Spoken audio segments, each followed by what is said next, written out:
যে সিসিটিভি ফুটেজটা আপনারা দেখছেন, ওখানে টাকার ব্যাগ নিতে কালো টি শার্ট পরা যে ছেলেটা ছিল সেটা ছিলাম আমি। ওয়েস্টিনের নিচে সাদা সিএফ মোটর বাইকে হেলমেট লাগানো অবস্থায় আমার সাথে কথা বলতেছিলেন একজন উপদেষ্টা। সেই উপদেষ্টা ছিলেন আসিফ মাহমুদ সজীব ভুইয়া। মোহাম্মদপুর থানার মতো একটা ছোট্ট একটা থানার একটা বৈষম্যবিরোধী ছাত্র আন্দোলনের আবার সেই ছেলেপেলে মব ক্রিয়েট করতে গিয়ে ধানমন্ডি থানা ধরা খাইলো, তাদেরকে ছাড়ে আনলো কি?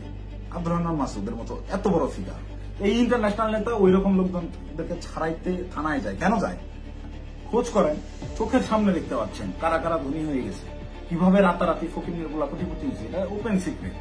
এবং এদের এইসব টাকা পয়সা আসছে থেকে এইভাবেই।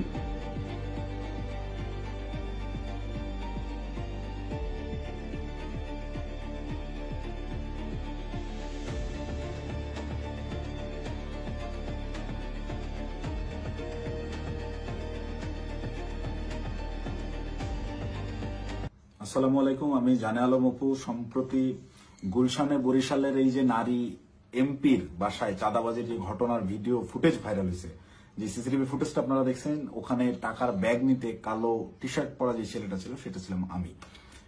আপনারা এই একটি সিসিটিভি ফুটেজের মাধ্যমেই দেখেছেন যে বৈষম্যবিরোধী ছাত্র আন্দোলনের সমন্বয়করা চাঁদাবাজিতে জড়িত।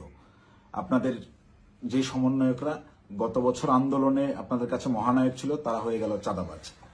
কিন্তু আমার কিছু প্রশ্ন আছে। আপনারা কি জানেন যে এই যে টাকা নেওয়ার যে ফুটেজটা, এটা সকাল 9টা থেকে 10টার ভিতরকার সময়ের মধ্যে, তার ঠিক কয়েক ঘন্টা আগে ভোর 5টার সময় ওই জোনের ডিসি ওসি সবাইকে অবগত করে একদম অফিসিয়াল প্রসেসে আইনিভাবে আইন শৃঙ্খলা বাহিনী অর্থাৎ পুলিশ বাহিনীকে সাথে করে নিয়ে স্বামীর সেই বাসায় আমরা অভিযান চালাই।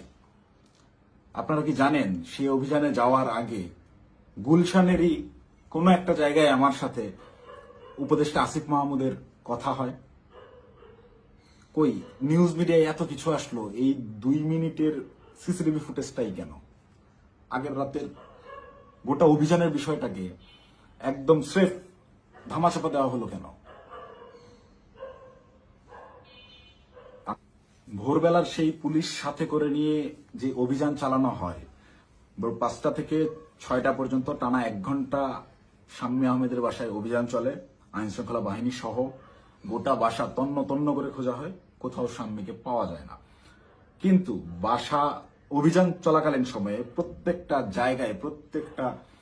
জায়গায় আমরা বুঝতে পারতেছিলাম এখানে শাম্মী ছিল।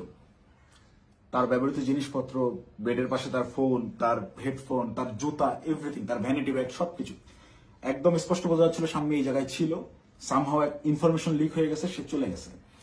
তো যেই 2.5 মিনিটের সিসিটিভি ফুটেজ ভাইরাল করে আমাদেরকে রাতারাতি হিরো থেকে একদম ভিলেন বানানো হলো, যারা এই কাজটা করলো তাদের কাছে আমার অনুরোধ থাকবে এবং চ্যালেঞ্জ করব আমি, যদি সৎ সাহস থাকে আগের রাতের সিসিটিভি ফুটেজটা আপনারা ফাঁস করেন, দেখি কে ফোন করছে, কার কলে, কিভাবে শাম্মীর বাসা থেকে বেরোইছে, এবং আইন শৃঙ্খলা বাহিনীর সাথে আমরা যে অভিযানে গেলাম সেখানে আমাদের ভিতর কি কি কথা হয়েছে।